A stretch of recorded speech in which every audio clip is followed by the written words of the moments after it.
안녕하십니까. 저는 지금 2021년 평생교육지원사업 우수 사례로 선정된 보드게임으로 배우는 지구환경교육을 진행했던 제주환경교육센터에서 일하고 있는 최진영 국장이라고 합니다. 오늘은 이제 저희가 원래 진행했던 프로그램에 대해서 간략하게 소개해 드리도록 하겠습니다. 우선 보드게임으로 배우는 지구환경교육은 이제 기후변화로 집약되는 환경 문제에 대해서 아이들이 쉽게 이해할 수 있도록 배우는 환경교육 프로그램이고요. 지금 지구환경교육을 주제로 하지만 제주 지역의 환경 문제를 바탕으로 해서 구성이 되었습니다. 그래서 이게 지금 현재 환경교육이 강의 형식이나 체험 형식의 교육으로 많이 진행되고 있어서요. 저희는 이제 게이미피케이션을 기반으로 해서 아이들이 놀이와 게임을 통해서 쉽게 환경 문제를 이해할 수 있도록 구성하는 데 역점을 두었습니다. 본 사업에 참여한 기관은 제주 지역에 있는 지역아동센터 11개소에서 참여를 했고요. 여기에 대상의 연령은 초등 1학년부터 6학년까지 한 900명 정도가 참여를 해서 진행을 했습니다. 저희가 이 교육 프로그램 구성을 했을 때 환경 문제에 대한 키워드를 한 8가지 정도로 이제 뽑아를 냈습니다. 그래서 기후변화라든지 제주 환경, 숲, 동물, 식물 이런 주제로 해서 8가지를 추려냈습니다. 이 프로그램의 가장 큰 특징은 저희가 참여하는 기관들이 이 8가지 주제 중에서 기관에서 필요로 하는 4가지 주제를 선정을 하는 것입니다. 그래서 기관에서 필요로 하는 교육으로 프로그램을 구성을 하고요. 이제 4차시 프로그램으로 계획이 돼서 진행이 됩니다.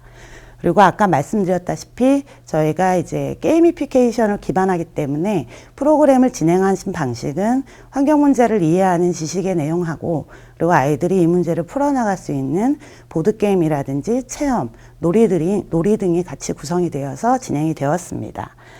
보면 저희가 진행했던 이제 환경교육용 보드게임을 좀 소개해 드릴 텐데요.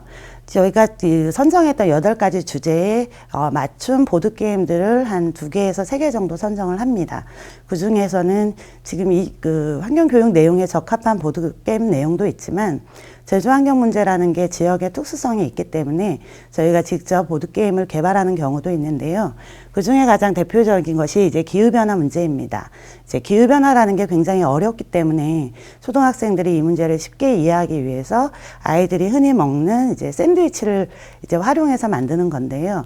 그래서 국외에 있는 재료를 수입하는 것, 그리고 제주 지역에 있는 재료를 활용하는 것, 이거를 2가지를 이제 카드 놀이 형식으로 해서 진행을 하는 거고요.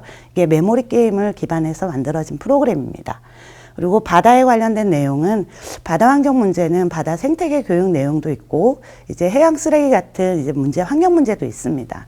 그거는 이제 대상의 연령대에 맞춰서 내용은 좀 구성은 하지만 저희가 바다 생태계 같은 경우에는 제주 바다 생태계는 이제 다른 지역하고의 특수성이 있기 때문에 이것도 저희가 따로 브루바블 형식을 기반으로 해서 이제 보드게임을 개발한 형태고요. 그래서 이 프로그램으로 아이들의 프로그램을 진행을 했습니다.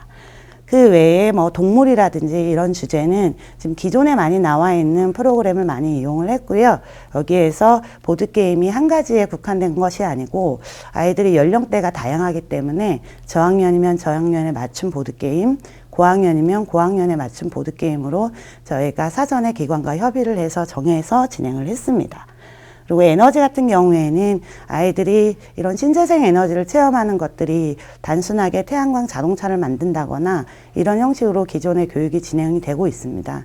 그래서 저희 같은 경우에는 단순한 체험 키트도 저학년인 경우에는 활용을 하지만 고학년 같은 경우에는 이제 수소 자동차라든지 이런 것들을 직접 만들어 보고 원리를 이해하는 형태로 해서 프로그램을 진행하고 있습니다.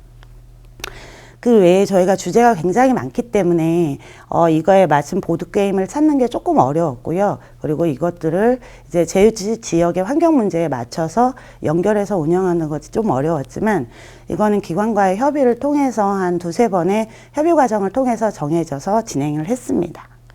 실제 프로그램을 이제 저희가 운영하는 이제 사진을 보면서 간략하게 설명을 해드리겠습니다. 가장 기본적으로 여능 교육 강의에 들어가는 거는 지구 이야기인데요. 지구가 어떻게 탄생했는지, 그리고 거기에서 시작을 해서, 그리고 제주도의 이제 화천섬 제주의 탄생이라든지 이런 환경 전반에 대한 교육이 먼저 사전에 이루어집니다. 그래서 강의는 이제 동영상이라든지 관련 자료에서 좀 이해를 돕기 위해서 차용을 하고요. 이런 식으로 환경 현안에 대해서 아이들하고 토론을 먼저 우선 진행을 하게 됩니다. 그리고 이 문제를 좀 더 아이들이 쉽게 재밌게 서로 이제 문제를 해결하는 것들을 이제 배워나가야 되기 때문에 이렇게 보드게임 형식으로 이렇게 진행을 하게 됩니다.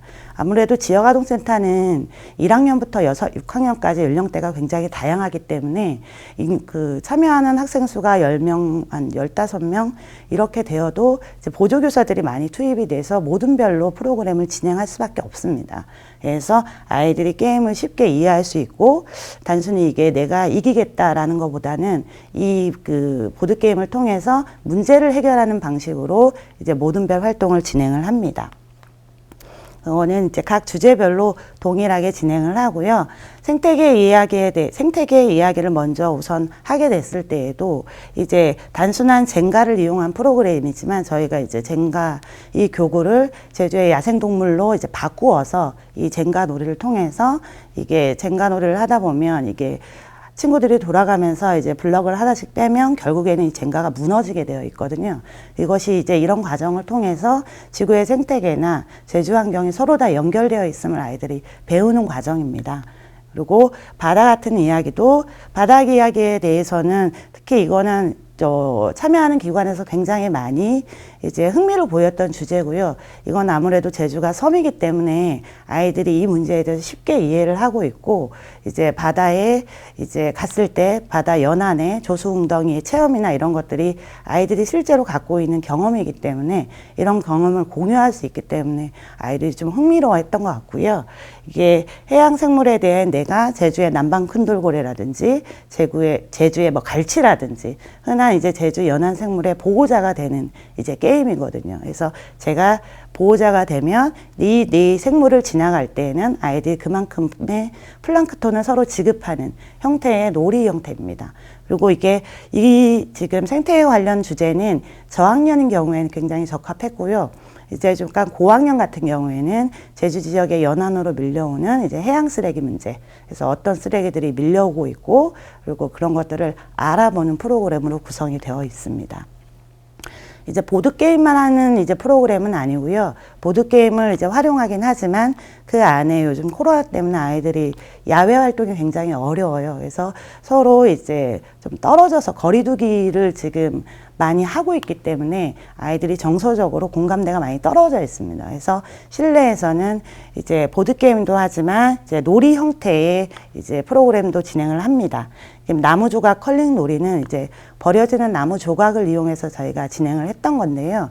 나무 조각을 동그랗게 자기 조각을 만들고 이제 컬링 모양으로 만들어서 서로 이제 컬링 놀이를 하게 되는 거죠. 그래서 버려지는 나무로도 재밌게 놀 수 있고, 이제 나무 한 조각이지만 다 함께 공동체 놀이를 할 수 있다라는 것들을 아이들이 놀이를 통해서 배우게 됩니다. 다른 기후변화 관련된 내용도 마찬가지고요. 쓰레기 관련 문제는 제주 지역 저희가 이제 특화해서 별도로 프로그램을 좀 여러 개 만든 겁니다. 그래서 제주 지역의 생활 쓰레기 문제도 있고요. 음식물 쓰레기 문제도 있고 해양 쓰레기 문제도 있습니다. 아무래도 제주가 섬이기 때문에 이 문제가 제주 지역의 자원 순환이 굉장히 중요한 이제 테마가 됩니다. 그래서 아이들이 각 주제를 선택을 하지만 궁극적으로 교육을 통해서 배우는 것은 우리가 쓰레기 문제를 위해서 뭘 할 수 있느냐, 이런 것들을 배우게 되는 거거든요.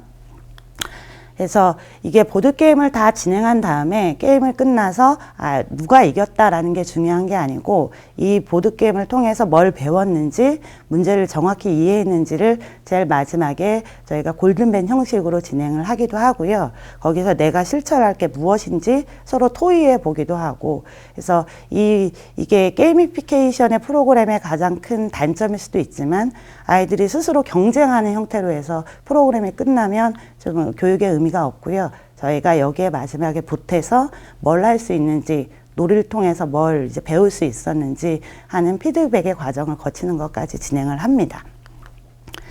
저희가 프로그램이 다 끝난 다음에 저희 한 900명 정도의 아이들 중에 한 100명 정도 아무래도 저학년이 있기 때문에 고학년을 대상으로 한 이제 만족도 조사를 진행을 했는데요.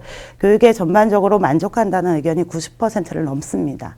이거의 지금까지의 어떤 방과 후 교실이나 환경 교육이 강의 형태라든지 뭐 지식을 전달하는 정도의 교육을 아이들이 많이 익숙하다 보니까 이런 새로운 방법이라든지 아이들한테 동기를 부여하는 방식이 굉장히 흥미로웠다고 생각을 하고요.